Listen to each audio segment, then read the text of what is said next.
Shalom saudara-saudari yang terkasih dalam Kristus.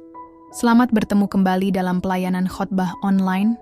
Minggu ini, kita akan merenungkan firman Tuhan dari kitab 1 Tesalonika 5 ayat 12-22 dengan tema yang sangat relevan bagi kehidupan kita sebagai jemaat dan masyarakat, yaitu hormatilah pemimpin dan hiduplah selalu dalam damai seorang dengan yang lain.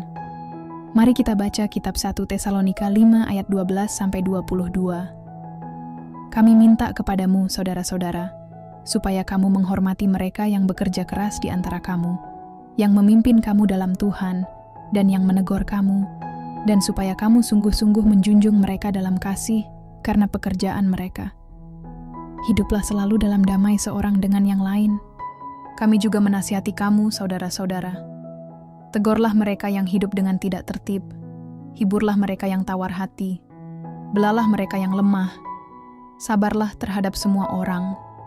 Perhatikanlah, supaya jangan ada orang yang membalas jahat dengan jahat, tetapi usahakanlah senantiasa yang baik, terhadap kamu masing-masing dan terhadap semua orang. Bersukacitalah senantiasa. Tetaplah berdoa. Mengucap syukurlah dalam segala hal, sebab itulah yang dikehendaki Allah di dalam Kristus Yesus bagi kamu. Janganlah padamkan roh, dan janganlah anggap rendah nubuat-nubuat. Ujilah segala sesuatu dan peganglah yang baik. Jauhkanlah dirimu dari segala jenis kejahatan. Latar belakang. Surat 1 Tesalonika adalah salah satu surat Paulus yang paling awal, ditulis sekitar tahun 50-51 Masehi. Paulus menulis surat ini untuk meneguhkan iman jemaat di Tesalonika yang sedang menghadapi penganiayaan. Selain itu, Paulus juga memberikan nasihat praktis mengenai cara hidup yang benar sebagai orang percaya. Pasal 5, khususnya, berisi nasihat-nasihat terakhir dari Paulus. Ayat 12 hingga 22 adalah serangkaian instruksi singkat tentang bagaimana seharusnya jemaat berperilaku dalam kehidupan sehari-hari. Bagian ini mengingatkan kita bahwa iman bukan hanya tentang doktrin, tetapi juga tentang tindakan nyata dalam komunitas. Tafsiran dan renungan, Paulus memulai dengan nasihat penting tentang bagaimana kita seharusnya memperlakukan para pemimpin gereja kita. Ia meminta kita untuk menghargai mereka yang bekerja keras, memimpin dan melayani di tengah-tengah kita. Penghargaan ini bukan hanya pengakuan formal, tetapi sebuah sikap yang tulus dari hati. Bayangkan, para pemimpin kita seperti gembala yang menjaga kawanan domba. Mereka mendedikasikan waktu, energi, dan kasih untuk memastikan kita semua bertumbuh dalam iman. Dengan menghargai mereka, kita menunjukkan rasa terima kasih kita kepada Tuhan yang telah menempatkan mereka untuk melayani kita, dan ini akan membawa damai bagi seluruh komunitas gereja. Selanjutnya, Paulus memberikan instruksi yang sangat spesifik dan praktis untuk membangun harmoni di dalam jemaat. Ia meminta kita untuk menegur mereka yang hidup tidak tertib, menghibur yang tawar hati, dan membela yang lemah. Ini adalah peran yang harus kita jalankan satu sama lain. Sama seperti sebuah keluarga yang saling menjaga, kita juga harus saling peduli. Menegur dilakukan dengan kasih, bukan dengan amarah. Menghibur dilakukan dengan empati, bukan dengan penghakusan, dan membela dilakukan dengan keberanian, bukan dengan ketakutan. Paulus mengingatkan bahwa semua ini harus dilakukan dengan sabar, karena kesabaran adalah fondasi yang kuat untuk membangun hubungan yang sehat. Nasihat berikutnya adalah tentang cara kita merespons kejahatan.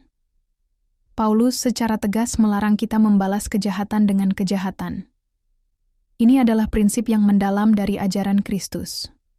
Sifat alami manusia mungkin ingin membalas dendam saat disakiti, tetapi firman Tuhan menuntun kita pada jalan yang berbeda.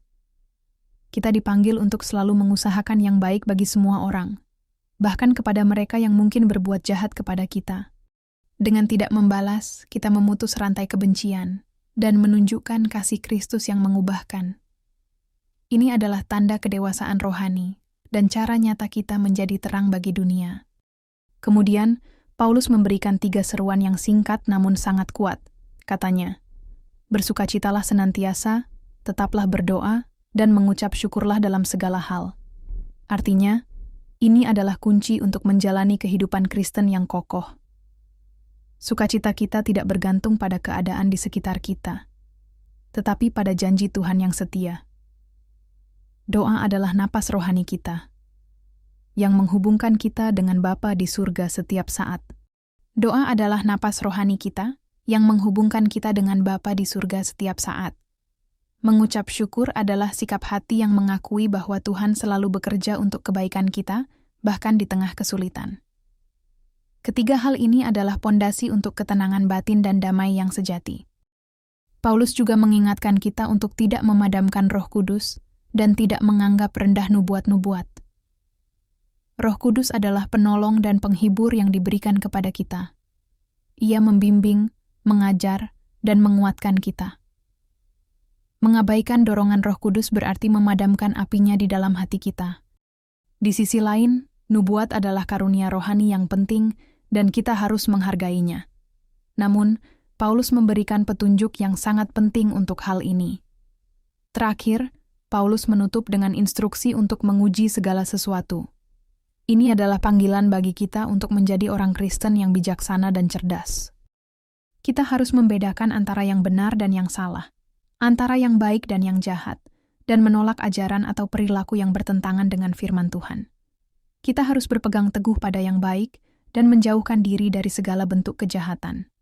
Singkatnya, semua nasihat ini saling berkaitan, membentuk satu kesatuan yang kuat. Ketika kita menghormati pemimpin, saling melayani dengan kasih, bersukacita, berdoa, bersyukur, dan peka terhadap bimbingan Roh Kudus, kita akan terus berjalan di jalan yang benar dan hidup dalam damai yang sejati. Refleksi dan penutup. Dari perikop ini, kita menemukan 2 poin utama yang saling berkaitan.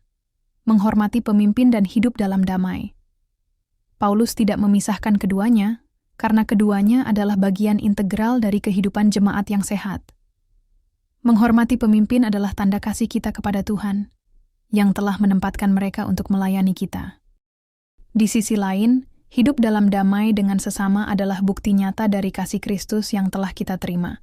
Dalam dunia yang penuh perpecahan dan konflik saat ini, baik di media sosial, lingkungan kerja, maupun dalam keluarga, nasihat Paulus ini menjadi sangat relevan.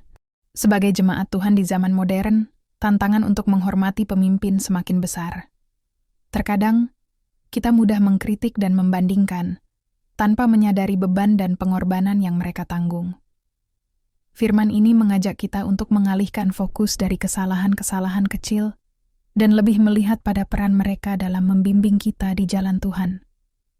Dengan mendoakan dan mendukung mereka, kita tidak hanya meringankan beban mereka, tetapi juga turut membangun fondasi gereja yang kuat.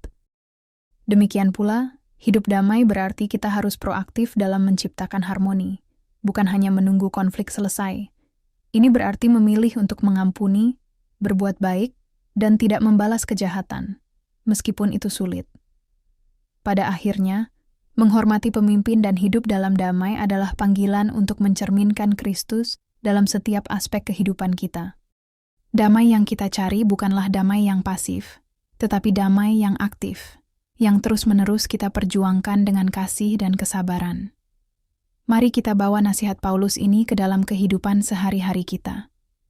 Dengan demikian, jemaat kita tidak hanya menjadi tempat ibadah, tetapi juga menjadi model komunitas yang damai dan penuh kasih, yang memancarkan terang Kristus ke seluruh dunia. Amin.